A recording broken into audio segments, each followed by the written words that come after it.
Hello guys, this is your friend Shinobi Nexus 2.0 and we are back with a new fanfic.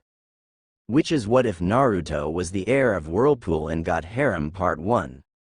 And if you enjoy this fanfic then please press the like button and subscribe to my channel for more fanfic like this. And now let's start the fanfic. A furious man stormed through the halls of one of the largest mansions in the Hidden Leaf village. That man was Hiashi Hyuga. Hiashi, like all Hyuga, took pride in being a member of the mighty Hyuga clan. As the head of the Leaf Village's most powerful and influential clan, he was a man that valued power, honor, strength, and prestige. Hiashi was a man that had been trained from childhood to control his emotions. However, that wasn't the current situation, as servants and other clan members all but ran out of his way. They couldn't get away fast enough as the man radiated bloodlust, and none of them wanted to set him off lest they become the target of that anger. Hiashi made it to his room and was met with a sight that instantly calmed him and warmed his heart. His wife Hana was sitting in a chair holding his newborn daughter Hanabi, while his eldest daughter Hinata played with the infant's tiny hands and made funny noises for her. Hiashi couldn't help but smile at what he saw in front of him. His wife looked up at him with a loving smile on her face. Seeing the look on her husband's face, she knew instantly that something was wrong. She looked at Hinata and said, "Hinata dear, could you go to the kitchen and ask them to bring some tea and cookies for us?" Hinata smiled and quickly left to do as her mother asked. Once Hinata left, Hana turned toward her husband and asked, "What's wrong?" Hiashi knew he couldn't keep anything from his wife, so he just told her, "I just came from a meeting with the clan council." After hearing the news, Hana's face grew grim. She knew if he was upset then something terrible had happened in the meeting. "What did they want?" she asked. Hiashi looked at her, his expression stony, anger easily seen in his eyes. "The council has deemed Hinata unfit to be clan heiress. They have demanded that I name Hanabi as my heir and place the cage bird seal on Hinata and place her in the branch family." There was a silence that he knew wouldn't last. He was right. "What?" Hana screamed in a rage. "How dare they? Hinata is the firstborn and rightful heir to the clan. Hanabi is only 2 months old. How can they ask this?" Hiashi sympathized. He had asked the very same question himself. They say that Hinata is not suitable to be clan heir and should be replaced. They see Hinata's kind heart and gentle nature as weakness. They want to take over Hanabi's training when she is older, as well as to find and arrange a husband for Hinata. Hiashi was unable to continue because he was cut off. "They can't do that. Only we can arrange a marriage for her," she said. "I made sure to remind them. They said that if we are unable to find someone worthy of the clan, they will find someone for us." He said the last part with anger in his voice. "They want to rob my eldest child of her birthright and turn my youngest into an emotionless puppet. We can't let them do that," she begged him. "We won't," he said. "We can't change their decision on Hinata. If we try to fight it, I know they will do everything they can to pit them against each other." Hana knew he was right. She didn't like it, but it was exactly what the old fools would do. "But we can keep them from corrupting Hanabi. The Hyuga doctrine states that as her father I get to train her." Hana knew that much was true at least. Even the council can't go against the clan doctrine. It's what had kept the clan together for so long, if only barley. "For Hinata all we can do is try to find someone that will be a good husband for her," he said in a sadly. Hana walked to the part of the room where they kept the family pictures. She smiled sadly at the newest one. It was the one taken the day Hanabi was born. "I hear that Sume Inuzuka has been looking to arrange a marriage for her son. I guess we could talk to her," he said, trying to see how he could help his daughter. Hana was not really paying attention. She was still looking at her family pictures. It was then that another picture drew her attention. It was the picture of her genin team. In the picture was a blushing Hana in the middle with a smiling Makoto Uchiha on her left. On her right, with her arm around her shoulder, was her best friend Kushina Uzumaki with a face-splitting grin. Hana missed her friend dearly. When she died, Hana had been devastated. It was then, as she looked at the picture of her lost friend, that the idea hit her. It was like her old friend was sending her a message. Yes, Hannah knew what to do, and she would make sure to do it no matter what the cost. Hannah, I know this is not what we wanted, but we have no other choice, he said. Hannah turned to her husband with a smile. Oh, but we do, she said. She didn't like the look on his wife's face. He knew that look meant trouble. What are you talking about? He asked, not sure he wanted to hear the answer. His wife said one word. Kushina. She was puzzled. Your old teammate. What about her? He asked. His wife just kept smiling, which made him realize what she was scheming. No, he said in disbelief. You can't possibly be thinking of. Yes, I can. For too long I have been kept from keeping my promise to Kushina, she said with determination in her voice. The Fire Council will never allow it. We tried to adopt him and they rejected us like everyone else who tried. Arranging a marriage with him will be impossible, he said. I have no intention of asking for their permission, she said. She looked more confused than ever. But he's a civilian. That means that only the civilian council can make decisions on his welfare, he said, trying to reason with his wife. Not if he's taken back to his family, she said in a serious voice. She's eyes went wide as he finally understood what she was really planning, and he felt the unfamiliar grasp of fear on his heart. We can't. It's treason. If the Hokage found out, he won't be able to do anything once the Uzumaki get involved, she snapped. You think they will be able to protect us from being executed for treason? They will probably declare war on the Leaf if they find out we lied to them. He snapped back at her. He knew the Hokage would not just let this go. The third had gone through a lot to keep the boy's heritage a secret. The only reason he and Hannah knew was because Hannah had been there to help her sensei with the delivery of Kushina's child. The Hokage had told them that they couldn't reveal the child's heritage because it would put him in danger from his father's enemies. He said that secrecy was the only way to keep the child safe and lied to the village and the boy's family by telling everyone that both mother and child died during labor. The only few who knew the truth were sworn to secrecy under the pain of death. They won't. I know Kushina's family. They will help us, we just have to be careful how we let them know, she said. She was not so sure. He knew the Uzumaki clan's reputation for ill temper. Are you sure? What if they share Kushina's idea of kill first and ask questions if someone is lucky enough to be left alive? He asked. Hannah couldn't help but smile sadly and turned back to the picture. No, her father and brother are much more level-headed. I spent my summers from the academy with them, remember? I can explain things to the daimyo. It will work out, I know it, she said. She thought about what his wife said. It could work, but it would be incredibly dangerous. I will get a squad of branch members to escort you, he began. No, we must do this in secret. I will go and I will only take Hinata with me, she said calmly. You can't, it would draw too much attention, and I will not let my wife and daughter go unprotected, he said, practiced authority in his tone. Hannah saw her husband's point. Very well, but I will only take 2 escorts. Any more will make it difficult to travel unnoticed, and we can't let the Hokage know until the Uzumaki get involved. She nodded.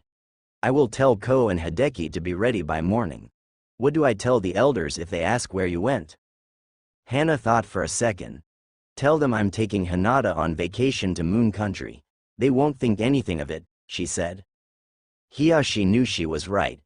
The elders would just think she was spoiling Hinata. Very well then, everything will be ready for you in the morning, he said. With that he left to inform the guards to get ready for the trip.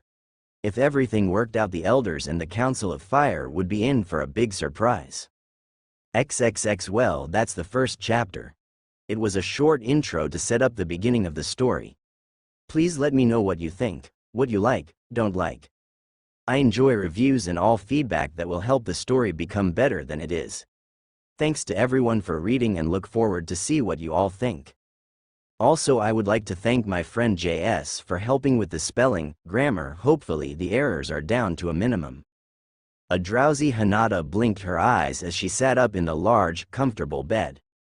She rubbed her eyes with her tiny hands, trying to fully wake herself. As she did this, she quickly noticed the subtle swaying of the room, the distinct sound of wood creaking, and the smell of the salty air. It was a reminder that she was not in her room back home, but in the cabin she and her mother shared on the ship they had boarded. Hinata and her mother, along with their 2 guards, had traveled east until they had reached a port town at the edge of the land of fire. They have been traveling by ship for 3 days now. Her mother said today was the day they would reach their destination, the land of whirlpools. Hinata heard a knock on the door before someone came in. It was Ko, one of their guards.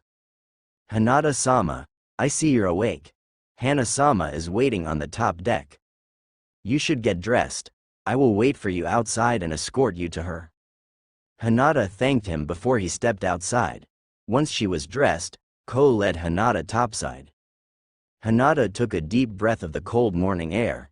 She could taste the saltiness of the sea in her mouth, and hear the waves crashing against the side of the ship. Hinata found her mother in the front-most part of the ship. She was looking into the horizon pensively. Hinata walked up to her mother and grabbed her hand, letting Hana know she was there. Hana looked down at her daughter and gave her a warm smile. "Good morning, honey. Did you sleep well?" "Yes, I did." Hinata looked out onto the ocean for a moment as her mother had been doing. She then turned back to her mother and asked, "Mommy, we're going to Whirlpool country, right?" Hana nodded to her. "Yes, we are. It won't be long now, we're almost there." Hinata was happy to hear that. Being in a ship for so long with nothing to do was boring for a 5-year-old. They wouldn't let her do anything. "Mommy, you have been to Whirlpool country before, haven't you?" "Yes, honey. My best friend since I was a child was Kushina Uzumaki." Kushina was the oldest child of the daimyo of the land of Whirlpool. Because of this, she returned to Whirlpool country every summer that we were in the academy. I was always invited to come with her, and because the Uzumaki clan is such an important family, I was always allowed to come. Hinata thought that was very nice. She wondered if she would make a close friend like that when she started the academy in a few years. "If your friend was the princess of Whirlpool, why was she in our village?" Hana hesitated for a moment before she answered. As a member of the Uzumaki clan, there was a task that only she could perform for the village. For this task and to fulfill the alliance between our village and her country, she was chosen to come to our village. Her father only allowed it if she was allowed to return home to Whirlpool country for part of the year to continue her training as an Uzumaki. After we became friends, I came with her, so I have been to Whirlpool many times. "Can you tell me about it?" "Sure, honey." Hana paused to think of what to tell her and noticed that her guards had subtly moved closer. She knew it was because they were curious too. Neither Ko nor Hideki had been to Whirlpool. The land of Whirlpool is an island nation located between the land of fire and the land of water. It is smaller than any of the 5 great nations, smaller than Water Country even. Hana began to remember the many things she had learned of the country her dear friend war born in. However, what Whirlpool lacks in size, it more than makes up in wealth. Hana noticed the confusion on Hinata's face, so she explained what she meant. "You see, Whirlpool is rich in natural resources. It has an abundance of precious ores and metals. It has vast quarries of rare stones and jewels. Its forest contains valuable medicinal plants that can only be found there. Those are the reasons that they are a country rich in resources. The other reason is the location of the country itself. Its location is of great strategic value. The location and how well the nation is managed is why Whirlpool is the premier trade and transport country in the continent." This statement brought nods of understatement from her guards. Everyone knew of Whirlpool's immense wealth and importance in the world's economy and trading industry. Hana-sama is correct. Nearly every country, large and small, depends heavily on trading for the stability of their economy. Whirlpool commands the most influence in trade. That gives their country political power, and wealth few lands can hope to match, spoke Hideki. Hana nodded in agreement before she continued. Because of this, Whirlpool is one of the richest nations in the world. Hinata looked like she was about to interrupt her mother. Hana raised her hand, letting her know to wait.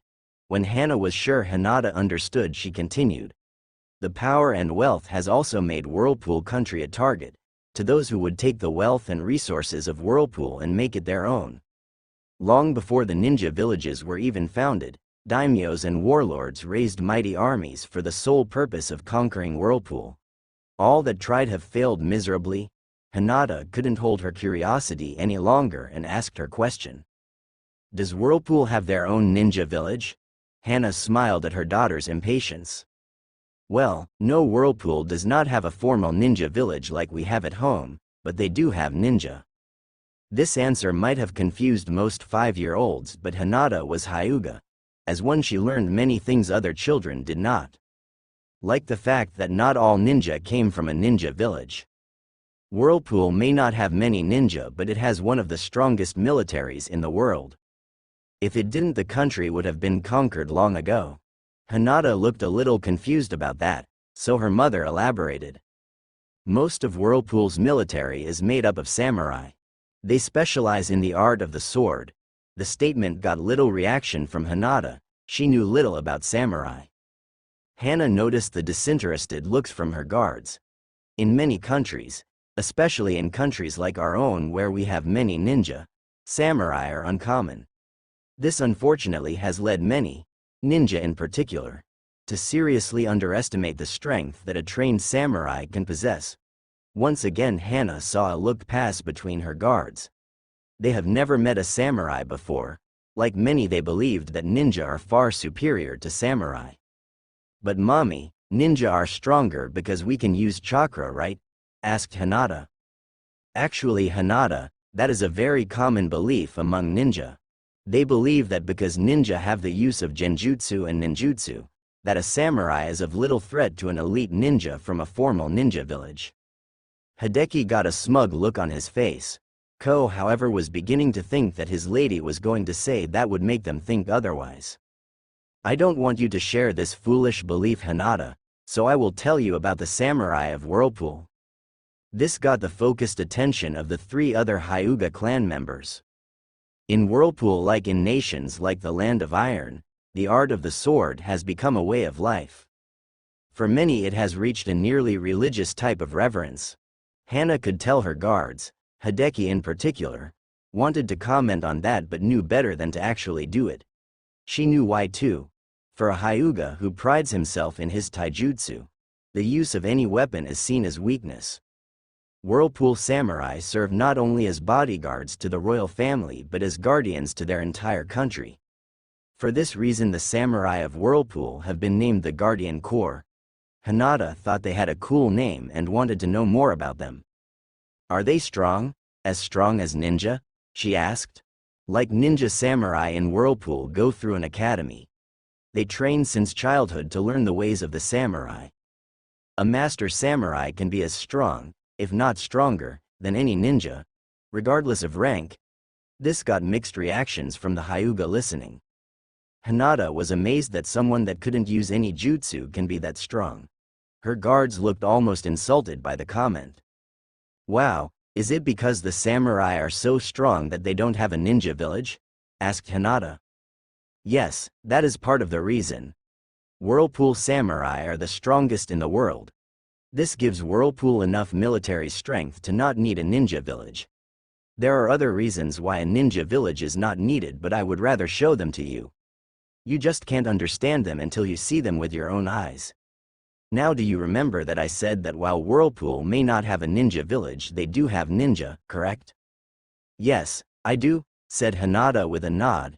In fact, the royal family, the family that my friend Kushina was born into, is a ninja clan. Can you tell me about them, please? Asked and exited Hinata. Yes, I will. The Uzumaki clan is an ancient, noble, and powerful ninja clan, one of the first clans to learn the ninja arts from the Sage of Six Paths himself. Ignoring the astounded looks her listeners had, Hana continued. Like other clans, our own included, the Uzumaki have areas of the ninja arts that they specialize in. They specialize in 2 arts in particular, and they have mastered these arts to a degree that is legendary. Hana wasn't exaggerating. The Uzumaki of Whirlpool are infamous throughout the elemental nations. One thought in particular was shared anywhere that they are well known. Never piss off an Uzumaki. The first of the Uzumaki style of fighting is not surprising. They specialize in kenjutsu, the ninja art of fighting with a sword. Hinata thought that made sense. After learning how respected the sword was in Whirlpool, it made sense that the ruling family would specialize in fighting with a sword. The Uzumaki clan practices the hidden Mitsurugi Ryu, Flying Heaven Honorable Sword style, also known as the Sonic Blade Sword style. The secrets of the hidden Mitsurugi are well guarded. Even after seeing it up close for several years, I can only tell you a few things about it. Once again Hana had their unabated attention. Mastery of the style allows the Uzumaki to fight with superhuman reflexes. This allows them to be able to react instantly to almost any attack. Not only that, but they obtain a movement and action speed that renders most dojutsu like the Sharingan and our Byakugan useless. This statement had both her guards with scandalized looks in their faces. Like most Hyuga, they believed that their all-seeing eyes were just that, all-seeing. The thought that there was a fighting style that rendered their precious bloodline useless was a horrifying thought. Finally, a master of the hidden Mitsurugi can decipher and predict their opponent's movements and attacks in battle, much like the Uchiha with their Sharingan.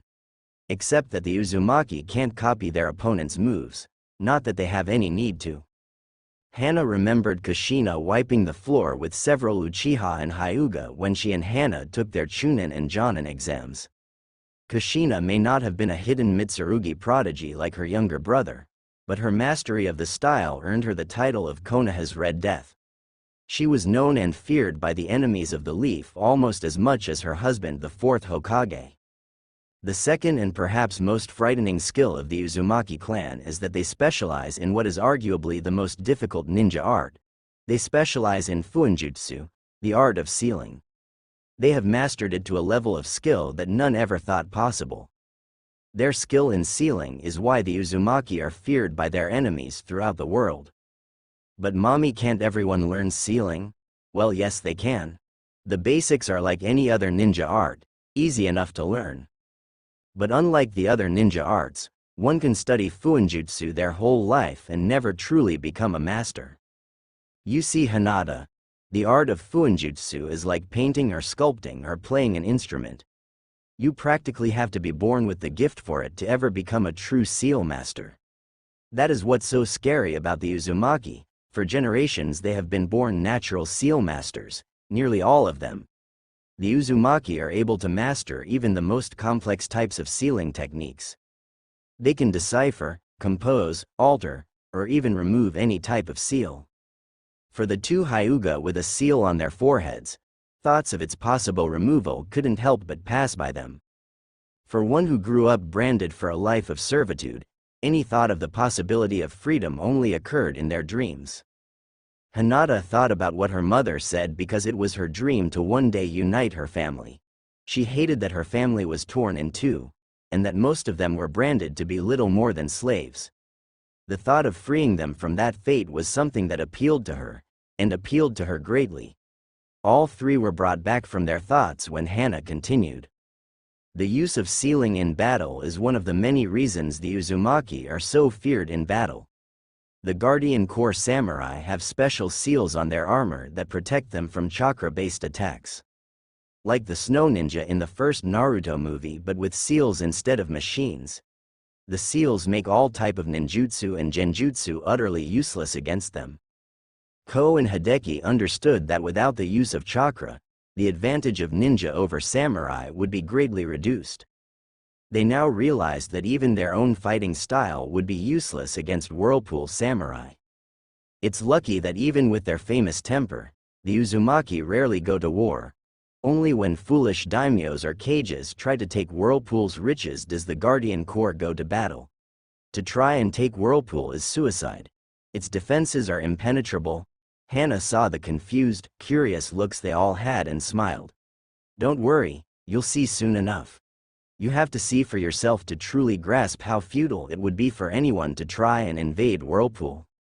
Hana turned to look at the horizon. She knew they would soon be there. It has been years since she has been to Whirlpool. She knew her mission would be difficult. The Uzumaki lost all love for the Leaf Village when Kushina died. If not for Kushina's father's decision to simply abolish the treaty with them as well as banning all Leaf Ninja from his land, instead of going to war, the village would have been destroyed. Kushina had been loved by all of the people of Whirlpool. When word reached them of her death, they blamed the Leaf Village, and they demanded blood. Kushina's younger brother had amassed Whirlpool's armies, and was preparing a fleet to have them march on the Leaf. The Leaf Village was only spared that fate because Kushina's father let go of his grief long enough to settle his son and his people down. From then on, not only were Leaf Ninja banned from the country and the treaty abolished, Whirlpool ceased all trading with Fire Country.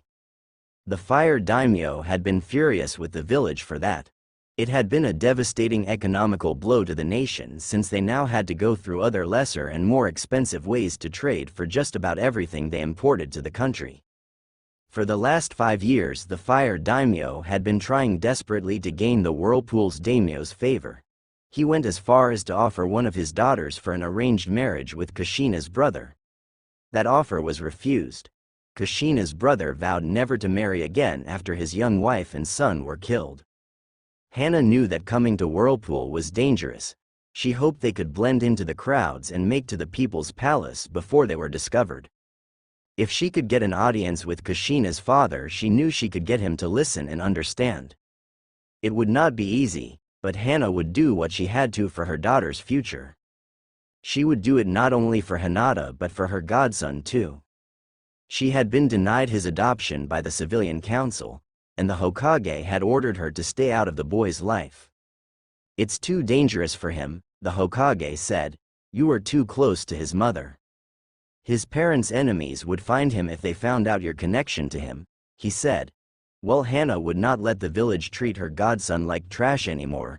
In Whirlpool he will be with family, and people that will love him. Hopefully Hinata and he will be able to find happiness with each other. For that to happen, she had to succeed in Whirlpool first. As Hana saw land appear in the horizon, she couldn't help but worry about what was soon to come. The sounds of the ocean waves and the songs of seabirds greeted the Hyuga when they reached the port. For the 3 members of the group that were there for their first time, it was a sobering sight. It was one thing to hear about the amount of trading that Whirlpool did, but quite another to see the world's busiest port with your own eyes. The port that they left from Fire Country didn't come close to the one they just arrived in. There were ships of all shape and sizes. They had flags from many countries, not only from the elemental nations but from the southern and western continents as well. It was as Hana expected. After all, Luka Port is a hub of global trade and commerce. As the Hyuga group walked through the port town, Hana smiled as she saw Hinata's little head whipping from side to side trying to see everything she could. Hana had been much the same her first time, trying not to miss anything. There was lots to see, though not much different than most port towns. There were supply shops and inns, offices for trading companies and bars, restaurants, and stores of all kinds. If there was anything you wanted to buy or trade for, you could get it here. As they walked through the town, Hana felt Hinata stiffen slightly in her arms. She saw Hinata looking at a pair of Guardian Corps samurai patrolling the town. They were large men that wore armor reminiscent of the armor worn by the first and second Hokages, their katanas strapped to their sides. Hana held Hinata a little tighter. "Don't worry, honey. We'll be okay. We're almost out of town." Hinata simply hugged her mother tighter, her eyes never leaving the samurai. Hana knew the easy part was done. Getting to Luka was not the problem. What came after was going to be the hard part. As the group traveled down a busy main road, she spoke to her group. "Everyone, listen up," she said, getting their attention. "We will soon be making our way into Whirlpool country." This generated a few confused looks. "I thought we were in Whirlpool country, mommy," asked a confused Hinata. "Well, technically we are, honey. Luka Island is a territory belonging to Whirlpool, but the main island of Whirlpool country is up ahead." "Why did we not go straight to the main island, Hana-sama? Would it not have been easier?" asked Hideki. Hana shook her head. There is only one way in or out of the Whirlpool main island, and it's just over that hill, she said, pointing to the small hill they were about to go over. When the group got the top, they could only stare in stunned silence at what stood in front of them. In front of the group stood the largest bridge any of them has ever seen. It was colossal. They couldn't even see the end of it with the morning fog over the ocean. The ancient-looking bridge appeared to be made of stone. It stood about 250 feet above the water with massive stone pillars down the center that went all the way down to the ocean floor. The bridge appeared to be about 100 feet wide and what looked like 9 to 10 miles long. It was an impressive feat of human ingenuity to have built this bridge, and especially when the bridge was built centuries ago. That is the Great Uzumaki Bridge. It was built over 500 years ago by the first Uzumaki when they founded Whirlpool country. It is the only way in and out of the country, said Hana. It's so big, said Hanada. Yes, it is. It's also one of Whirlpool's main defenses against attacks. With the bridge being the only way in, any invading force must use it to attack. It makes defending the country easy since there's only one point of possible attack. No matter how large the bridge may be, it still limits the amount of enemies that can attack the gates of Whirlpool, making it possible for the Guardian Corps to repel the attacks. With that, the Hyuga group followed the large number of people and carriages traveling along the bridge going to and from Whirlpool. When they got halfway across the bridge, Hanada began to hear the sounds of rushing water. It was faint at first but continued to increase in volume as they continued along the bridge. When the sound was loud enough that you had to speak up to be heard, Hana stopped the group and led them to the edge of the bridge near the railing. This, Hanada, is where Whirlpool country gets its name. Hana then pointed down towards the ocean. For the second time of the day, her fellow Hyuga were speechless. Down on the ocean surface were a chain of enormous whirlpools that encircled the entire area, probably the entire island. Hideki now knew why they couldn't go directly to the main island. If those whirlpools surrounded the island, then there was no way any water-based vessel would get anywhere near the island. Any that were foolish enough to try would see their vessel torn to shreds as the whirlpools sucked it to the ocean floor. Wow, it's amazing, exclaimed and exited Hanada. The whirlpools are the reason why this bridge is the only way in or out of this country. They don't look like a natural phenomenon, commented Ko. Well, I'm not sure. They didn't look natural to me either. Kushina told me when we were younger that according to her family, the whirlpools were created by the founder of her clan. Really, mommy? How did he do it? Kushina said that in order to protect his people he used the power of his sword, one of the legendary elemental swords. The Arashi, the Sword of Storms. He used the power of the sword to create the whirlpools to defend the island from invaders. But the sword was destroyed in the process. Kushina said that the strain of the power used to create the whirlpools shattered the great blade into 3 pieces. The shards of the sword now rest in the Garden of Life. It's a sacred place in the center of the people's palace. Have you seen the sword, mommy? I'm afraid not, honey. The Garden of Life is a sacred place that only a member of the Uzumaki clan can enter. I may have been a very close friend, but even so, I was never allowed to enter that holy place. Kushina said it's where the founder of the Uzumaki clan is buried. The sword rests upon its master's grave. Kushina said it is the most beautiful place ever created by the hands of men. From what she described of it to me, I suppose it is. I wish I could see it one day, said Hanada. If all goes well, you will someday, thought Hana. We are almost to the end of the bridge. The gates will soon be in front of us and the most dangerous part of our mission will begin. We must blend in with the crowds and not bring attention to ourselves. Under no circumstances are you to use chakra, not even for your Byakugan, am I clear? Why not, mommy? Because Hanada, the Guardian Corps have seals that detect any chakra used inside the walls of Whirlpool. It's imperative that we are not discovered until we reach the People's Palace. How will we get past the gate without being discovered? Asked Hideki. Because of the size of the gate and the amount of people that go through them every day, it's impossible to stop every person that passes through. If we go in with a large group of people, they won't look twice at us. Inside, however, there will be a large samurai presence. We need to be careful. We will need to travel fast and not do anything that will get us noticed. That's why we are not wearing our headbands. We wouldn't get 100 feet within Whirlpool with them on. As they traveled with a large group of merchants from Moon Country, the Hyuga group finally saw their destination. The large gates and the high walls of Whirlpool stood in front of them. The walls that surrounded the city were over 100 feet high with defense towers on either side of the gate. It was a very defendable position with archers walking along the walls and samurai guarding the gates. As they walked, some of the merchants in their group began to talk with each other. So those are the famed death gates of Whirlpool, huh? That's them all right, so why do they call them that anyway? Because death is all you'll find if you attack him, that's why. Oh, is that so? Don't you know? No army has ever set foot within those walls. They got the name during the First Great Shinobi War. From what I heard from my grandfather, the first Mizukage tried to attack Whirlpool while the Leaf was busy fighting the Cloud and Sand. I take it that it didn't go well.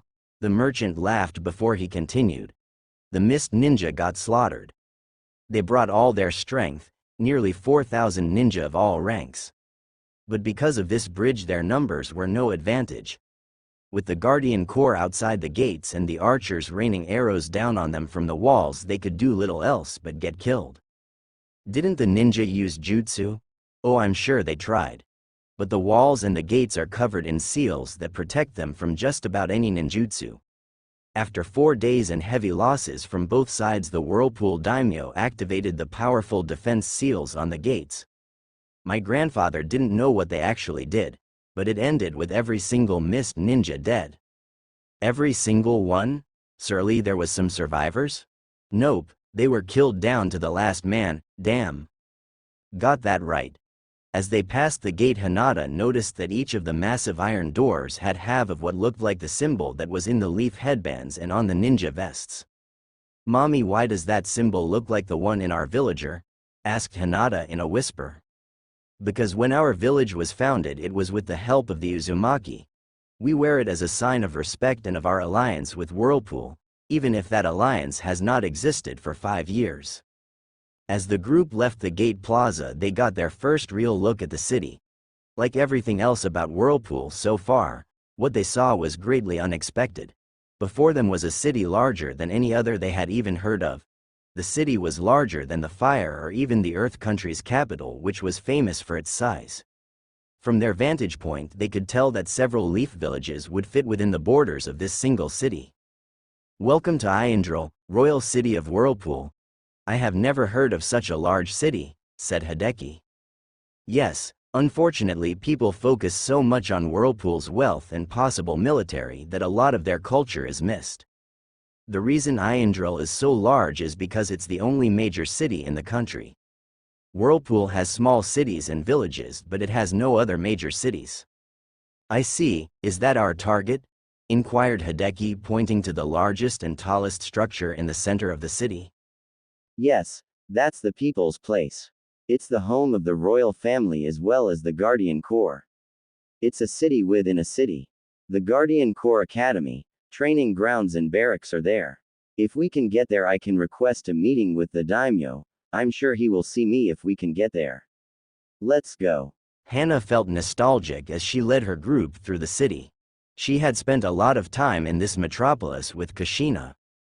Together they had explored the area and even played a few pranks on some of the people. Being here reminded her of her friend and of how much she missed her. Hana was still friends with Makoto, but she was never as close to her as she was with Kushina. Kushina had been the one to inspire and encourage Hana to be her best. She helped her break out of her timid shell and become the woman she is today. Kushina had been the sister she never had. Hana had been so busy thinking about the past that she was startled when Ko spoke to her. Hana-sama, we are being followed, he whispered urgently. Ko was right. It was subtle, but they were being followed. No matter where they were never out of sight of the samurai. The group walked slightly faster but discovered quickly that no matter where they went, their path was blocked. No, we are so close, we can't be stopped now, thought Hana. She was thinking of what they could do when they found themselves boxed in at an empty plaza. They had been herded there. Now they were surrounded by samurai on every side. Ko and Hideki flanked Hana and Hinata and took their taijutsu stances, ready to fight. "I suggest you stand down, Leaf Ninja, or we will be forced to subdue you," said one of the samurai. With an unspoken signal, all samurai unsheathed their swords simultaneously. Just as it looked like this was going to end in unavoidable bloodshed, a voice cracked through the air.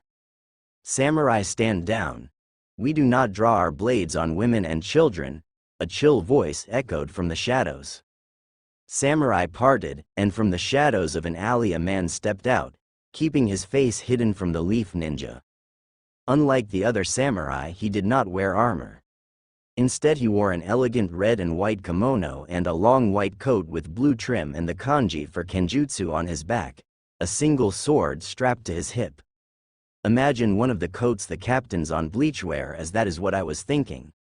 "You should not have come here," the man said as he stepped out of the shadows. He was young, in his mid-20s, with long, flaming red hair tied in a ponytail, and an X-shaped scar on his left cheek. His aura of power that was intimidating, but more truly frightening, was the raptor-like gaze from his piercing violet-colored eyes. Those were the same color eyes that Kushina had also shared. This was Kushina's younger brother, Kenshin Uzumaki, High Commander of the Guardian Corps. Only his father outranked him. One of the samurai stepped forward and spoke. "Kenshin-sama, we caught these Leaf Ninja trying to sneak into the city." "Yes, though I cannot imagine why they would even try, especially someone that knows our city so well." Hana knew that this would be the only chance she got. "I came to speak to your father." "My father has neither the need nor desire to speak to a Leaf Ninja. You came here for nothing." "You don't understand." "No," he said forcefully. "It is you who doesn't understand. You are no longer welcome in this country. Be thankful that I don't use your trespassing as an excuse to attack your miserable village. Only because you have a child with you and what you once meant to my sister will you be allowed to leave in one piece." He then turned to the samurai that had spoken earlier and said, "Escort them to the port and make sure they are on the next ship out of here. I will not suffer their presence in our land." "Yes, sir." "It's about Kushina." Kenshin turned around in an instant and shot a death glare that made a shiver run down the spine of every Hyuga. "How dare you speak her name in front of me?" he said with killer intent rolling in waves. "Get them out of my sight. Now." As the samurai moved to grab them, Hana called out. "The spiral still lives among the leaves." That stopped Kenshin in his tracks, as Hana had intended. Kushina would always tell her little brother that no matter how far from each other they were, he should always remember that as long as she lived he would always have family that loved him, and that the spiral of Whirlpool lived among the leaves. "You have gone too far, Hyuga. If this is a sick trick, I swear on my life and the lives of my family that I speak the truth. It is the reason that I came to speak to your father." Kenshin stared into her eyes, probing for deception. After what seemed like forever, he said calmly, "Take them to my father. I will go ahead and let him know that you're coming." Without another word, he turned and left. Hana breathed a sigh of relief as they were escorted to the People's Palace. XXX Hana and the Hyuga had been escorted by the samurai directly to the People's Palace. Without delay, she and Hinata stood in front of the doors to the throne room waiting to be let in. Ko and Hideki were being held as guests in another room. This was it. This is what they have come to Whirlpool for. Hana was confident that she could reach an agreement with Kushina's father, but was still very nervous. So much was rating on the success of this meeting. "The daimyo will see you now," announced one of the samurai guards as he opened the door to the throne room. Hana walked in with Hinata next to her, holding hands tightly. She could tell Hinata was scared but was trying not to show it. Hinata knew how important it was to keep up appearances, especially in front of important political figures. Hana got a feeling of déjà vu as she walked through the room she had been in so many times during her youth. Like other times before, Kushina's father sat at the end of the room on an elegant throne of silver and gold covered with precious stones and jewels. It was the throne that every Uzumaki daimyo had ruled from since the founding of Whirlpool. Kenshin stood at his father's side. Unlike her brother, who had changed a lot in the 5 years since Kushina's death, her father looked exactly as Hana remembered him. Genryusai Uzumaki has the appearance of an old man. He looks much older than the third Hokage, though he is only older by a few years. He has the violet eyes commonly shared by the Uzumaki clan, and a long white beard that reached almost to his waist. His head is bald with 2 perpendicular scars above his right eye that suggested fierce battles in the past. He also has 2 long white eyebrows and wore a dark ocean blue kimono with a similar coat to Kenshin's. Genryusai's long with coat had a red trim and the kanji for fuinjutsu on the back. It was the very same coat that had been worn by Kushina's husband, the 4th Hokage. The daimyo may look like an old man, but he, like his son, radiated an aura of power that couldn't be missed. Picture Captain Yamamoto from Bleach but with a blue kimono, and you have Kushina's father. Hana and Hinata kneeled down and Hana said, "It is an honor to once again be in your presence, daimyo-sama. Despite my grievances with your village, it is good to see you in my home again, Hana-chan," said Genryusai in a grandfather-like tone. "It is good to be in your beautiful home once more. Yet you are not here for a visit," you said. "We will get to why she is here, son. No need for rudeness." "But father, enough, Kenshin. I know the anger you hold for the leaf, put it aside for now." "Yes, father, now perhaps you can introduce this lovely young lady with you. This is my eldest daughter, Hinata Hyuga. I recently gave birth to a second daughter named Hanabi Hyuga." "It is an honor to meet you, daimyo-sama," Hinata said with a bow. "My, such polite young lady, it is nice to meet you too, Hinata. You are the spitting image of your mother at your age," he said, making Hinata blush. "Father, we have waited long enough," the daimyo sighed. "Fine, why don't you let young Hinata go and have a snack while we discuss our business?" Though Hinata was reluctant to leave her mother's side, Hana convinced her that it would be okay.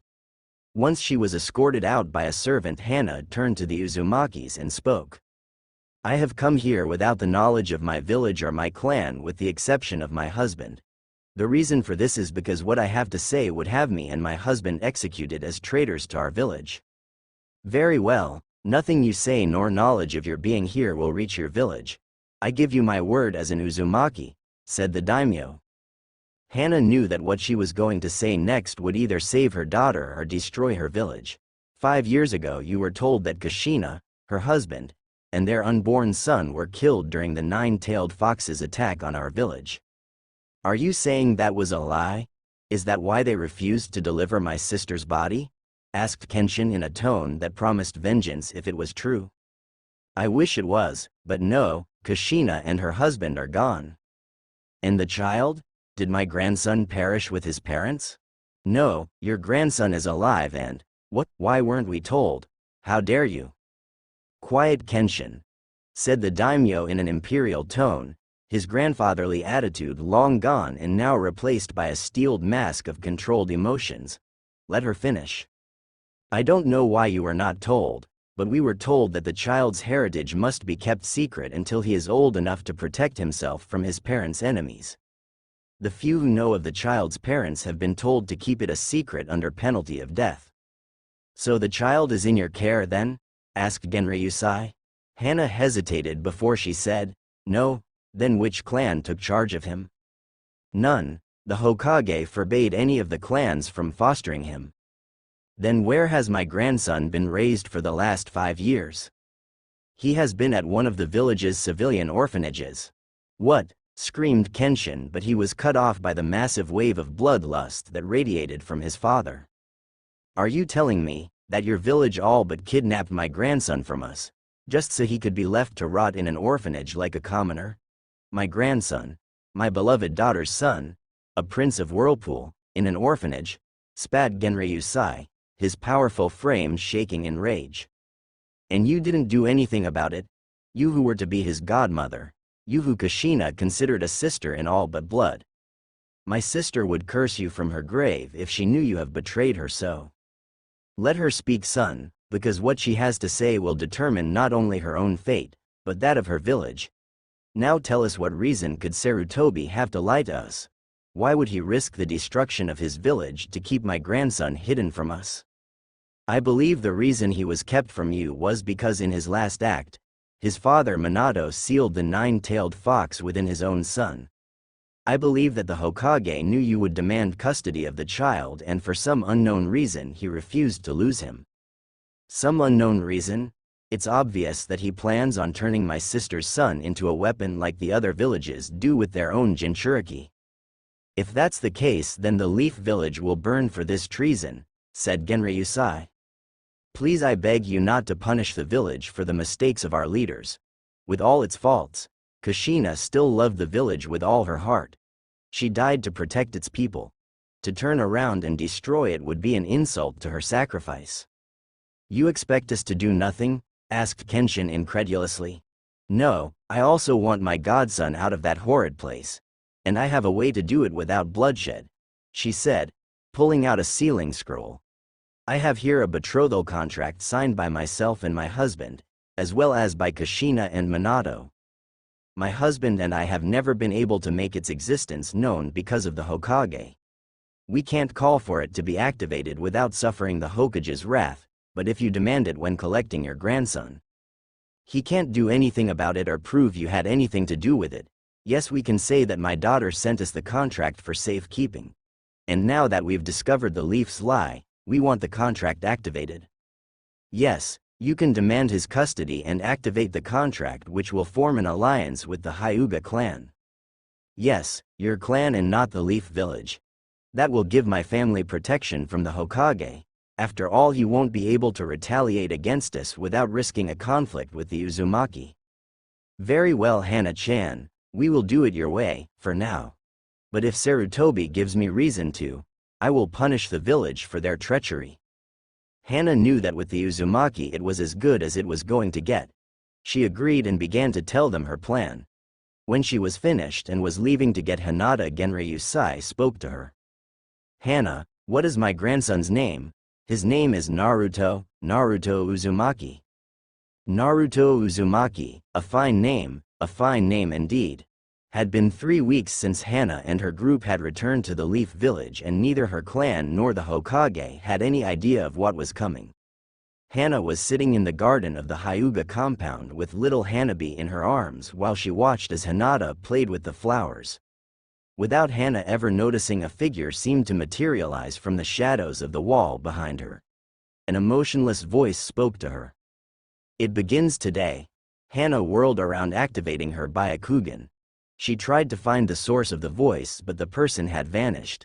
She knew what the person meant. It was why she was holding Hanabi closer than before. She knew the future of her family will soon be decided. Hana was confident her plan will work, but there was no way to be certain. It was out of her hands now. She had done all she could. All that remained was to wait and see what the future will bring. XXX Hiruzen Sarutobi, third Hokage of the village hidden in the leaves, was sitting in his desk after finishing today's unusually small amount of paperwork. He was reading a small orange book written by his student without a care in the world, thinking his day couldn't get any better. Too bad fate was a real bitch. As Sarutobi was enjoying his favorite piece of literature, a loud knock sounded on the door and his little orange book vanished so fast that if you had blinked, you would have missed it. Yes, come in, he said as he assumed his Hokage pose. I thought I said that I was doing important business and was not to be bothered, irritated as his assistant came in. Lord Hokage, one of the Anbu you sent to the border patrols is requesting to see you. He said it's urgent, sir. With a defeated sigh, the Hokage said, fine, let him in. Soon after that, the Anbu in question was kneeling in front of the Hokage. Lord Hokage, I have urgent news that you need to hear. As Sarutobi lit his pipe, he said, very well, report. My lord, as my team and I were performing a routine border patrol, we heard talk of a large fleet being spotted of the coast of Fire Country. The information didn't seem very reliable, but my team and I checked it out anyway. As we patrolled the coast near the land of waves, we did in fact spot a large fleet of ships anchored just off our coast. The Anbu hesitated, as if almost afraid to continue. We saw a large number of samurai mobilizing and preparing to march. Sir, they were preparing to march towards the eastern road, which means their only possible target is the Leaf Village. Did you see who they belong to? And how many samurai are we talking about? How long till they reach the village? Sarutobi asked. In his heart he knew the answers but wanted to make absolutely sure. With a slight hint of fear, the Anbu answered the Hokage. The samurai bear the crest of Whirlpool.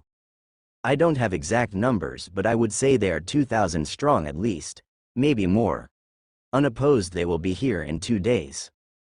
Sarutobi calmly say his pipe down. I see. Contact every member of the council.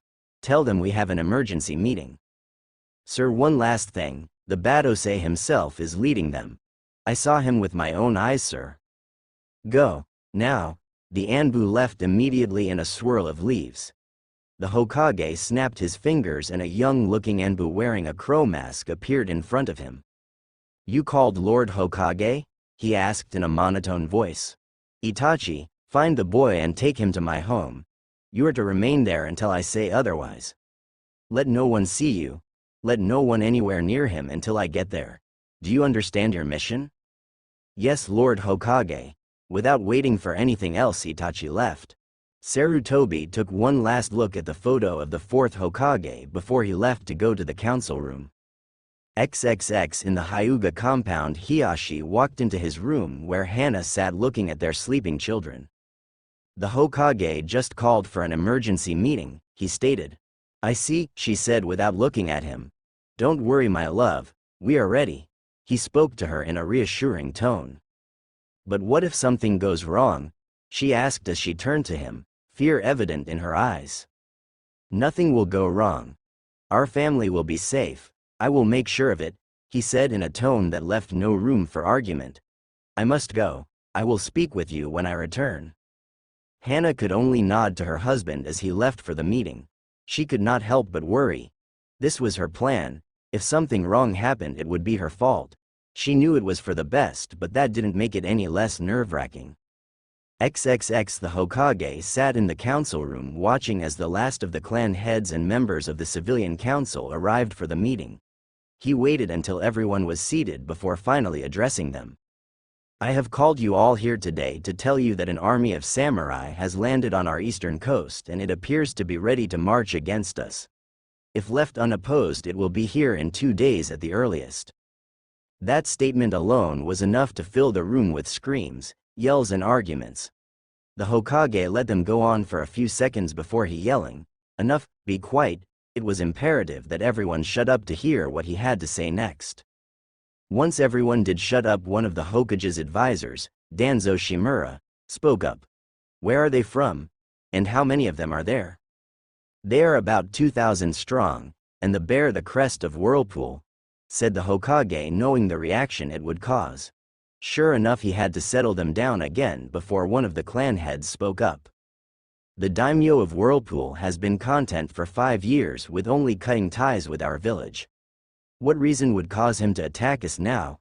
Asked Shibi Aburame, head of the bug using Aburame clan. Before the Hokage could answer, one of the members of the civilian council interrupted him. What does it matter the reason? And why are we not just sending our ninja to simply crush these invaders? They're just lowly samurai. Our ninja should have no problem dealing with them. Every clan head, as well as many of the older members of the civilian council, stared at him while asking themselves if he really was that stupid. By the look on the fool's face, he obviously was.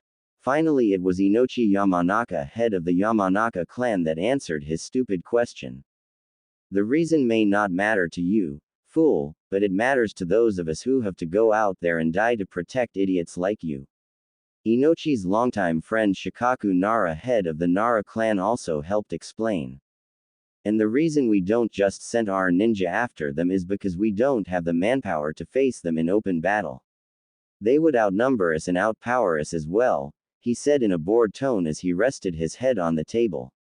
He may have looked like he was trying to sleep, but his mind was racing, trying to come up with possible reasons for this. He was also trying to think of ways his home would be able to come out of this alive. But they're just samurai. You're ninja. Can't you just shoot some jutsu at them or something? The same fool asked. Sarutobi already had enough of this idiot whose name escaped him at the moment. No, we can't. These are not ordinary samurai we are dealing with. They are not the sword-wielding thugs that call themselves samurai here. This is the Guardian Corps we are dealing with. They are the elite of Whirlpool and not to be underestimated, said the third. Several of the younger civilians still looked confused, so Shibi explained further. The Guardian Corps is specially trained to battle against shinobi. They have armor that prevents us from using most ninjutsu or genjutsu against them. With samurai specializing in close combat, it is not logical to rush in to battle them unprepared, with only taijutsu, he said in a cool and calm voice. With the civilian fools quieted, the Hokage continued. It has also been reported that the Badosei himself is leading them, as Sarutobi expected. This news made the blood drain from the face of every ninja in the room. They all knew how powerful that man was. Others apparently didn't know. Hence the next stupid question from a pink-haired woman. Tsuyuki Haruno didn't know who they were talking about or why he was a big deal. Who is this Badosei? I never heard of him, and what does it matter if he's leading them? I'm sure someone like Hokage-sama or Uchiha-sama can take care of him, she said, looking at both men with a clueless smile on her face. While Fugaku Uchiha, head of the Uchiha clan and leader of the ninja police, just ignored the useless woman, the Hokage just shook his head in disbelief at the woman's stupidity. And for what seemed like the millionth time, he wondered if his sensei, the second Hokage, was drunk or on something when he created the civilian council. I'm afraid that is not the case. I'm an old man, and if I'm honest with myself, I doubt that even if I was in my prime, that I would be a match for a member of the Roku Kyoshu, said the Hokage. Roku Kyoshu? Asked one of the civilians. The Hokage nodded. Yes, the 6 great masters. They are a group that is recognized as the masters of their respected fields. Each of them wears coats of the masters as proof of their power. What do you mean by that, Lord Hokage? Asked another civilian. There are 6 coats that are said to have been made by the Sage of 6 Paths himself. He presented these coats to his original 6 disciples, each who specialized in one of the 6 great ninja arts: ninjutsu, genjutsu, taijutsu, kenjutsu, senjutsu, and fuinjutsu. Since the creation of the ninja arts, these coats have been passed down from master to master. There are only 2 ways for the coat and title of master to be passed down. Either by the current master of a field to willingly pass the title, or by someone stronger killing the current master and claiming the coat by force. The seriousness of the situation finally sank in for most of the civilians in the room, and many were suddenly very scared. Surely we have someone that can fight him? We have powerful ninja, don't we? Asked a scared older man. Sarutobi didn't know if he should just lie to them. He decided to remain truthful and told them, the only one who might be able to face him would be Jiraiya. He isn't here, and we can't be sure that he can get here on time. It was an annoyed Danzo that spoke next. And whose fault is it that both our remaining Sannin are out of the village? If you didn't let them do what they... It wouldn't matter if he was here, came to regal voice of Hiyashi Hyuga, speaking for the first time.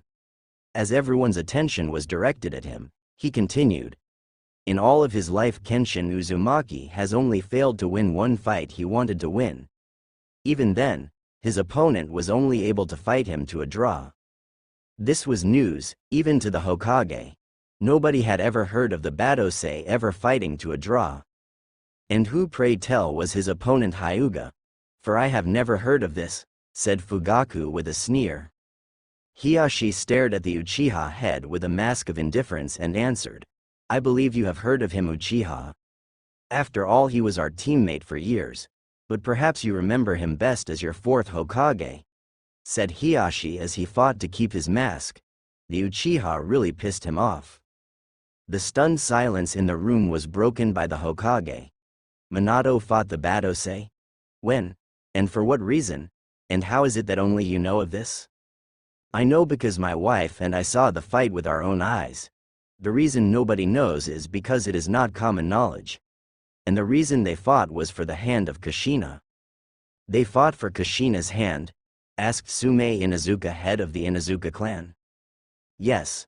When my wife and I accompanied Minato to ask for permission to marry Kushina, her father said it was tradition for anyone wishing to prove themselves worthy of marrying an Uzumaki, to show it by proving their strength in mortal combat. Kushina's younger brother did not feel Minato was worthy to marry his sister and gladly volunteered to be the one to test him. They both fought with everything they had, and in the end the daimyo stopped the fight before they killed each other. Naturally, the daimyo gave Minato his blessing to marry his daughter, much to the frustration of his son. That revelation only really brought home for everyone in the room just how strong the man leading the attack against their village truly was. None of them could go toe-to-toe with the fourth, and they knew it. As Shikaku would put it, the whole thing was troublesome. Before further discussion could take place, a Chunin ran inside the room, getting everyone's attention. Lord Hokage, a group of samurai has been spotted a few miles outside the village. This surprised and worried several people in the room. They thought they had some time to prepare for the attack. How many? Asked the Hokage in urgency. 12 samurai are escorting a carriage. They are less than 3 miles from our northern gate. A carriage? Asked a council member. He was clearly confused. Yes, a carriage with the flag of Whirlpool and the royal crest of the Uzumaki clan. This had the council trying to figure out what it could possibly mean. Could it be a trick? Or some diversion? While the discussion was going on, a second Chunin came in the room with a note. He ran and gave it to the Hokage. After he read it carefully, he spoke to the room full of nervous council members. I received this note from our northern gate. It says that the carriage belongs to the Whirlpool daimyo. That caused a big shock. It was almost unheard of for the Uzumaki daimyo to leave his country. It says that he has requested a meeting with the Hokage and the village council. If we refuse, there will be no other chances for discussion until the leaf has been destroyed. No sooner had he finished than the room exploded into chaos. When Sarutobi had enough, he commanded their silence and order again, finally getting them to settle down. We will all go and meet the daimyo at the gate. After we greet him, we will all return here and try to negotiate peace with him for whatever he thinks we have done to him. Everyone out. We meet him at the gate in 20 minutes. As Sarutobi prepared to leave, a familiar Anbu appeared kneeling next to him. What are you doing here, Itachi? Where is Naruto? Forgive me, Lord Hokage, but I was unable to locate him at the orphanage. What do you mean? Where is he? Yelled a furious Hokage. It appears that the matron of the orphanage kicked him out last night for some reason. I didn't wait to hear what that reason was. The Hokage knew he should have fired the useless woman. She had just placed the entire village in danger with her ignorance and bigotry. Find him. Now. Raged the Hokage, who was sure that if he didn't have a heart attack by the end of the day, it would be a miracle. XXX. As the council was meeting, the Uzumaki daimyo, a 5-year-old blonde-haired boy with whisker-like markings on his cheeks, was hiding behind a trash bin trying not to cry. Last night, like always, he was the last to get food during dinner at the orphanage, and like many times before, he barely got any food. He was very hungry and had asked if he could have a little more. The matron had grown very angry with him and dragged him out of the orphanage. She threw him down the steps and told him to get out of there. She said she was tired of caring for a filthy demon that deserved to be dead. Little Naruto had spent the night in a box next to a closed restaurant. He had managed to climb up to the dumpster and get some of the food they threw out. When the sun came out, he had wandered around the village trying to find the nice old man that came to see him sometimes. He looked for a long time, but he was tired and was getting hungry again. As he searched, Naruto came upon a playground. There were lots of kids playing different games. He just sat in a swing watching all the kids play. He was never allowed to play with others in the orphanage because the people that worked there said he was dangerous and would hurt the other kids. Naruto didn't think he was dangerous, but the nice old man said he had to listen to them. As Naruto sat quietly on his swing, it happened. One of the parents, a man Naruto had never seen before, started yelling at him. This got the attention of many other villagers that were walking by. They all started yelling at him and calling him demon or monster. Before Naruto knew what was happening, they started throwing things at him, and they hurt. Naruto got scared and ran, but they started to chase after him. Naruto ran as fast as his little legs would carry him and then dived behind a trash bin, hoping they wouldn't find him. He sat there as he could hear them looking for him. He tried really hard not to make a sound even though he wanted to cry. Just when he thought they might leave, someone kicked the trash bin he was hiding behind. Naruto tried to run, but the man kicked him in the chest and sent him skidding across the floor until he hit the wall. The last things that Naruto experienced before he passed out were the pain of colliding with the wall, a flash of red, and the sound of horrified screams. XXX. The atmosphere back in the council room was excruciating. The daimyo had not said a word even when greeted. Now they all sat in the room waiting for him to do or say something, anything. Sarutobi had enough waiting and commenced the meeting. We were told that you requested this meeting so that we may find a way to resolve whatever it is that has caused the country of Whirlpool to wish to do war with our village. Genri Usai surveyed the room with his raptor-like gaze. He could feel the fear and anxiety coming from the fools in the room. The land of Whirlpool has recently come into information that this village has done a great evil against our people. That information has been confirmed today. This caused several worried whispers around the table before one of the Hokage's advisors, Udatain Kaharu, spoke. What is this supposed evil that we have done? No ninja of the leaf has set foot in Whirlpool in 5 years. Genri Usai's piercing violet eyes rested on her before he answered. The betrayal was done before our alliance was severed. That is why the wound has been so deep. It was not a former ally that betrayed us, but one we had been close for decades. Sarutobi was about to speak, hoping to redirect the conversation, but he was beaten to it by another. You have yet to tell us what you say we have done or what we can do to make things okay again, said the same fool that had spoken earlier today. Genri Usai's eyes narrowed at the fool. His body tensed as he clearly tried to control his rage. The killer intent that escaped him, however, left nobody guessing how the daimyo felt. Just as Genri Usai gained enough control to speak, another voice spoke behind him. What you have done is betrayed the Uzumaki clan, and I hold the proof in my arms. As if materializing from the shadows, Kenshin Uzumaki appeared holding the tiny form of a blonde-haired boy. Sarutobi felt his heart stop when he saw the Badosei appear holding Naruto in his arms. He couldn't believe how bad things were right now. The Uzumaki apparently knew they had been lied to and now wanted revenge. He would be lucky if he could save his village from war now. This day just couldn't get any worse. Oh, how wrong he was. No sooner than Sarutobi had the thought, things get worse. What the hell is that demon doing here? Yelled the civilian idiot. Sarutobi thought he really needed to find out his name so he could punish the idiot later for the grief he's causing him right now. Unfortunately, this was followed by similar yells from the rest of the civilians. If Sarutobi ever found out who told them, Danzo, that Naruto was the vessel of the fox, he would make sure to spend a moth with Anko and Ibiki. The shouting was silenced by the wave of massive killer intent that was released from the combined effort of both Uzumaki. It was like nothing anyone in the room had ever felt before. Several civilians fell unconscious from the strain within seconds. Several of the clan heads were also having trouble staying conscious.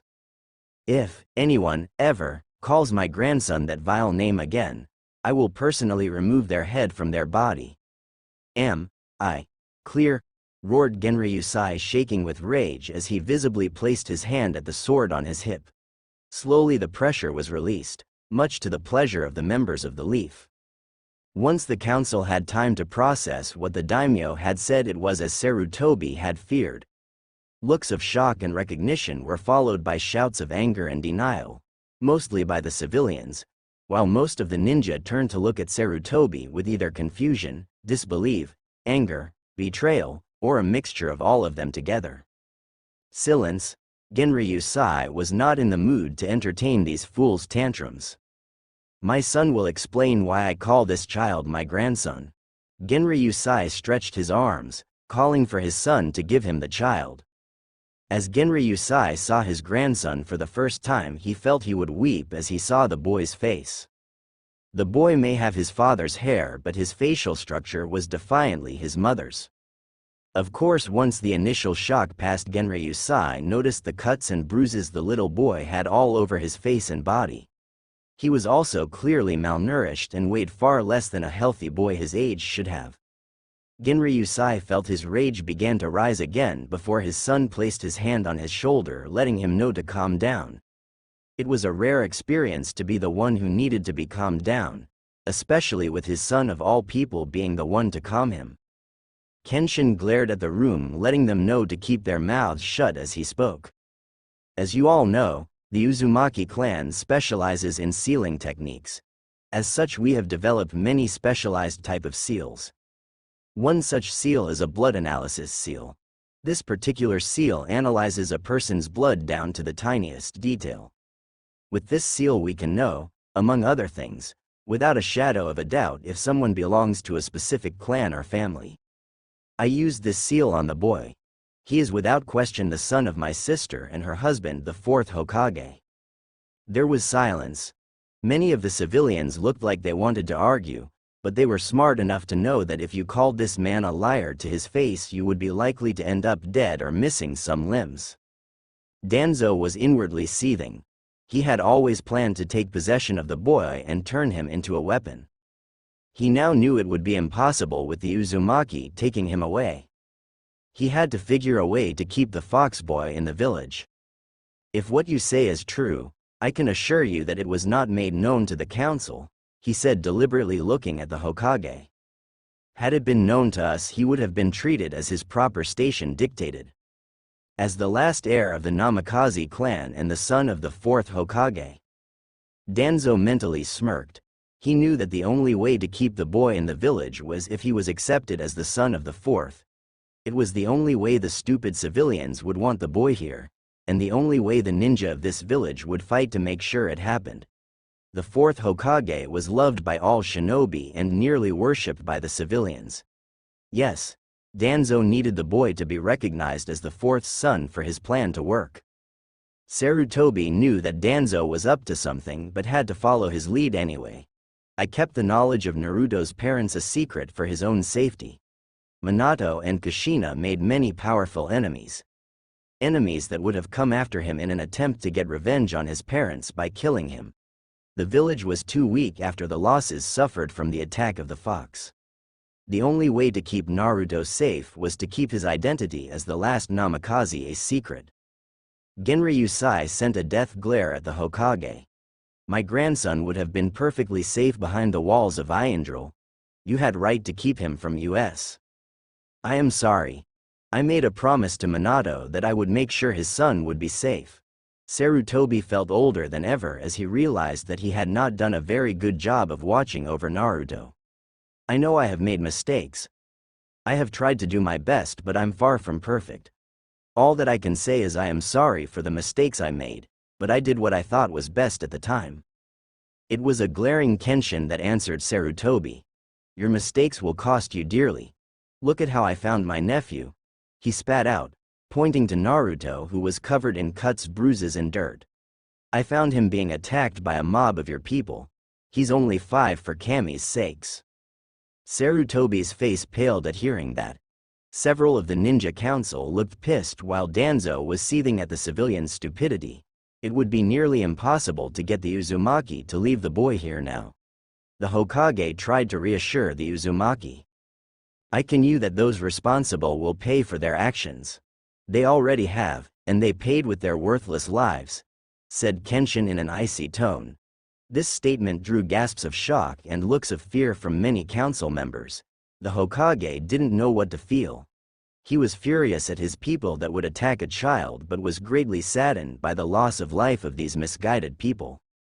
Why UK killed them? You had no right, started one of the civilians. I had every right. Kenshin snapped back. Any attack on the Uzumaki clan will be paid with the blood of those responsible. Remember that, he said, looking directly at the Hokage when he said it. Sarutobi was about to respond when Danzo cut in again. While the incident is an unfortunate one, I believe it's best that we place it behind us, and I can give you my word that the council will make sure that the young Namikaze heir has 24 hours Anbu watch from now on. Before Kenshin could respond to the bandaged man, his father spoke. I can you that your Anbu won't be necessary, as my grandson won't ever set foot in this village again. Danzo, however, was not deterred. He is the son of the 4th Hokage and heir to the Namikaze clan. He belongs to this village. He belongs to this village, raged Genryusai as he stood from his seat, a vengeful aura almost visible around him. Kenshin very noticeably placed his right hand on the hilt of his sword as he glared at the council. Sarutobi couldn't believe how poorly this was going. At this rate a fight was going to break out, and he didn't have delusions that they would win that conflict. Perhaps eventually his ninja might be able to wear down the Uzumaki. He had some powerful jonin after all, but the damage 2 members of the Roku Kyoshu would inflict on the village would be devastating. With their samurai on the way, Sarutobi knew he had to prevent a fight with the Uzumaki. Please forgive Danzo for his foolish mistake. He obviously misspoke and meant that Naruto belonged in this village. After all, it's what his parents wanted. They both wanted their son to be a ninja of this village. Or would you really deny your daughter's and her husband's last wish? Asked Sarutobi. While Danzo was pissed that Sarutobi made him look like an idiot, he had to give him some credit. Playing at the Uzumaki's honor was smart. No way would they deny the last wishes of Kushina go unfulfilled. I'm afraid that at this moment I have no choice but to ignore my daughter's wishes, said Genryusai. I do not trust your village with the safety of my grandson. Damn this stubborn fool, thought Danzo. Then he had an idea and went for it. You don't have a choice. International law states that the father's clan has the higher claim to the child. Now that it is known he is the son of our greatest and most beloved leader, this village will fight for him if necessary. Both Uzumaki mentally smirked at this. This was exactly what they wanted to happen. If it's a call for war that the Leaf wants, Whirlpool will be happy to answer. For 5 years I have held my people back, but no longer. My army will lay waste to this village. That I guarantee all of you, said Genryusai with such conviction that left little doubt to any in the room that it would happen. Please, pleaded the Hokage. I'm sure none of us wants to start a war over this. I'm sure we can find some way to compromise. There will be no compromise, Sarutobi. My grandson will not live in this village any longer. And you're ready to start a conflict that will destroy both our lands over this?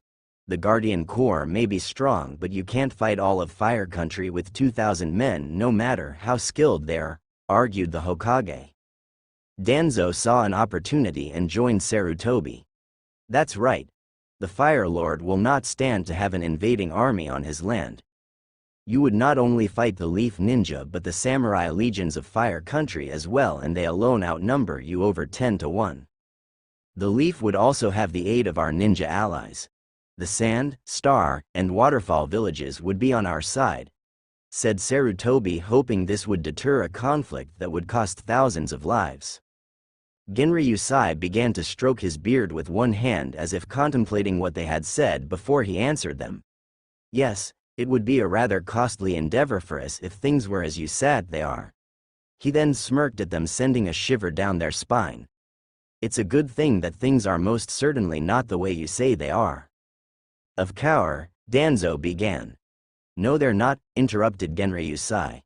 The help you could get from the minor ninja villages would be insignificant if you got any help at all. And while the Sand Village could be a problem, they have had a hard time recuperating from the last war. The Cage would not risk losing the major provider of goods to his village over you wanting to steal my grandson.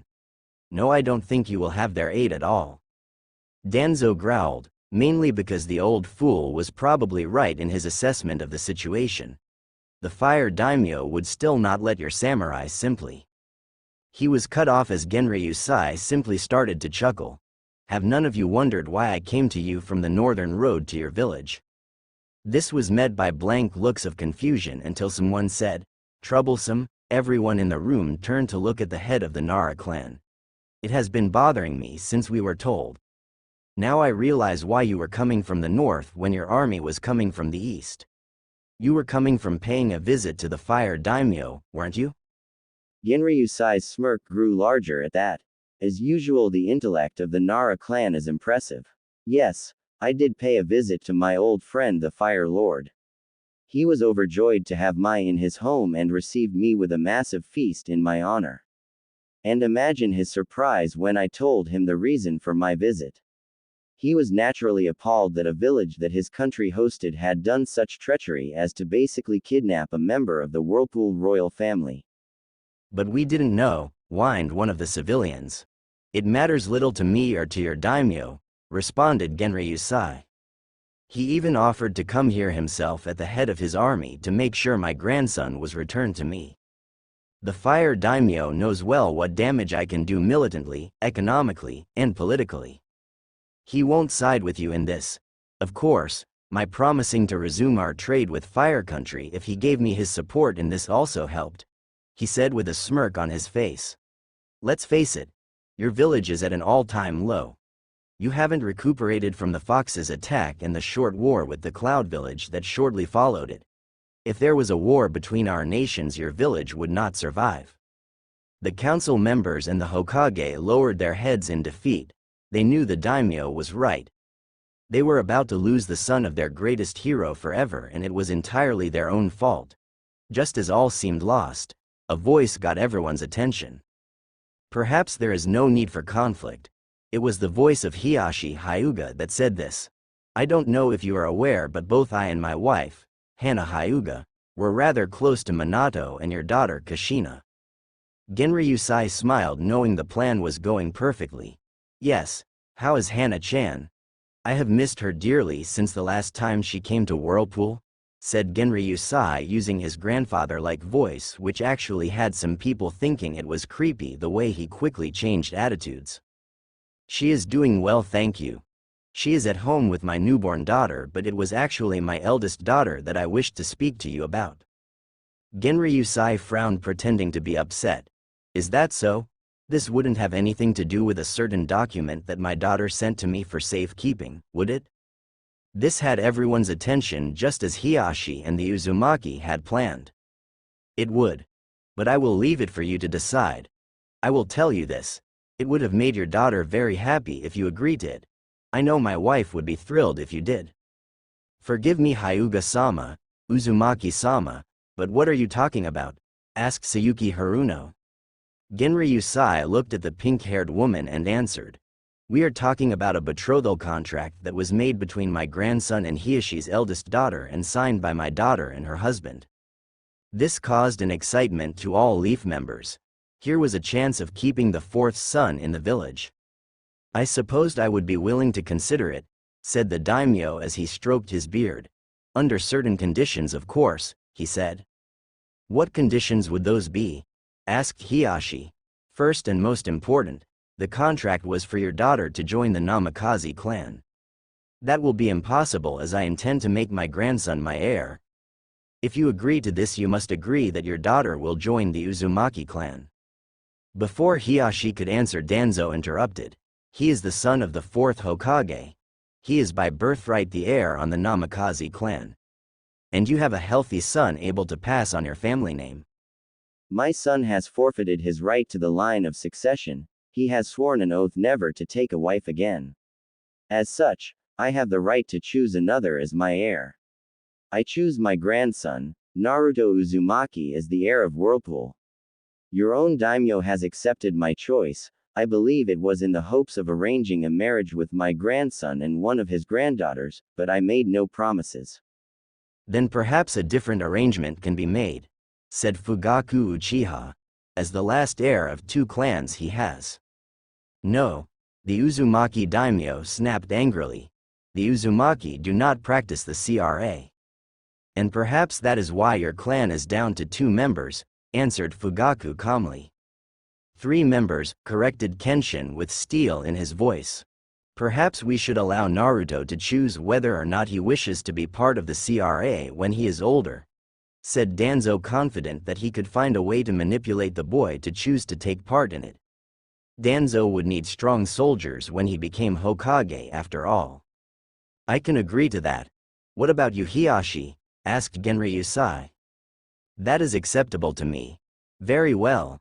My second condition is that since my grandson will live in Whirlpool, that your daughter spend the summer in Iandril with him like your wife did with Kushina. That is acceptable if it can wait until she starts the academy, answered Hiyashi. Agreed. Forgive me for interrupting this discussion. Cut in Sarutobi. But I believe it's only fair for young Hinata and both of Naruto's parents that he too spends some time in the Leaf Village. It was both of his parents' wishes that he became a ninja in the service of his home.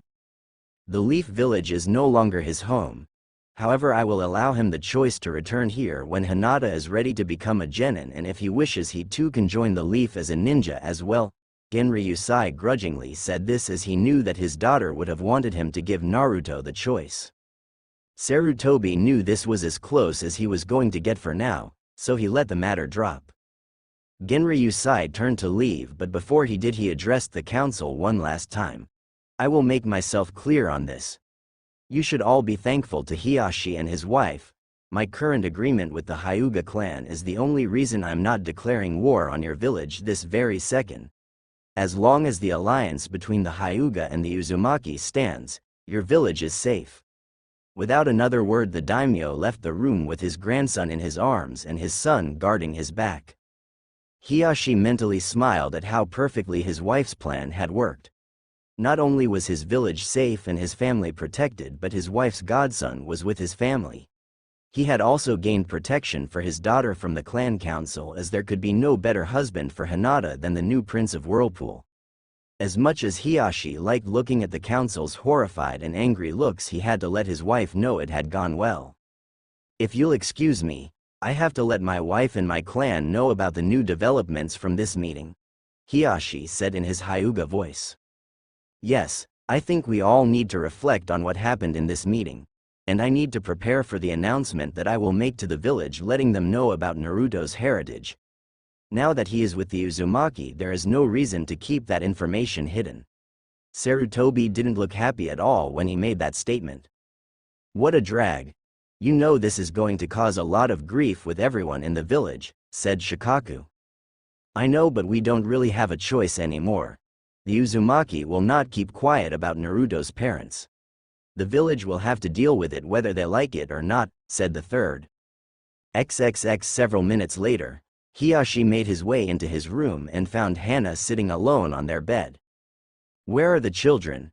He asked. Hanabi is in the nursery and Hinata in practicing her taijutsu. How did it go? She asked in a worried voice as she stood up. Hiyashi actually had a huge smile on his face as he wrapped his arms around his beautiful wife's waist. It all went perfectly, just as you planned. Naruto is with his family, the council and the Hokage can't do anything about it, and Hinata is now his betrothed. Hana wrapped her arms around her husband's neck and kissed him hard. That great. When do we tell the elders? And Hinata, when does she meet Naruto? I will tell the elders the news in a meeting tonight. Hinata, I think we can wait to tell. I think the daimyo wants some time to get Naruto accustomed to the life in his new home before Get tells him about his responsibility to Hinata. My guess is that Genryusai wants to wait at least 2 years until just before Hinata starts the academy until we tell them about their arranged marriage. Yes, I suppose that's for the best. At least our daughter gets a couple more years to just be a little girl. I'm very happy that all went well. All we can hope now is that the children can find love with each other. Hana's voice then turned from happy to one with worry. What about the cage bird seal? The elders will want to place it on Hinata immediately. Hiyashi's smile grew to a full-out smirk. Don't worry about that. I have some bad news for the elders if they think they will be placing that abomination on my daughter. I was unable to do anything for my brother or his son, but I will save my child from that fate. Hana hugged her husband closer. She knew how much it pained him that his brother had sacrificed himself for him. Hana thanked Hizashi for the sacrifice every day. She had done her best to help Neji, but every day the boy grew colder and more he spoke about fate. Hana would have to try harder to help her nephew, not only for him but for her husband as well. Only the future would tell what fate had waiting for everyone. Hana would just have to wait and see. XXX. Asterisk. The idea for the 6 great masters belongs to Toshi Umezawa from his story Naruto, Batosei of Konoha. So that's it for this chapter. I know some of you were expecting to have me do the 3rd Hokage as an evil bastard. And I was really tempted to do it too, but I just couldn't do it. I don't think the guy had it in him to be evil. I think he was an old man that honestly tried to do what he thought was best for the village. Unfortunately, what was best for the village ended up being the worst possible thing for Naruto, at least so for my story. Next chapter, Naruto will finally meet his family and will reach his new home. I plan on spending a few chapters on Naruto's growing up and training in Whirlpool, so it will be a sometime before we see him return to the Leaf Village. He will meet Hinata and spend time with her before his return to the Leaf, so no worries. You won't have to wait too long before they meet. Anyway, please review and let me know your thoughts and ideas. Anything I can do to make the story better is always welcome and considered. For those of you waiting for my Kami's gift story, I'm working on it and will have it out as soon as I can. I would like to thank my friend JS for his help with the spelling, grammar. Your help and ideas have made the story that much better. Lord Raul, Master of Dara.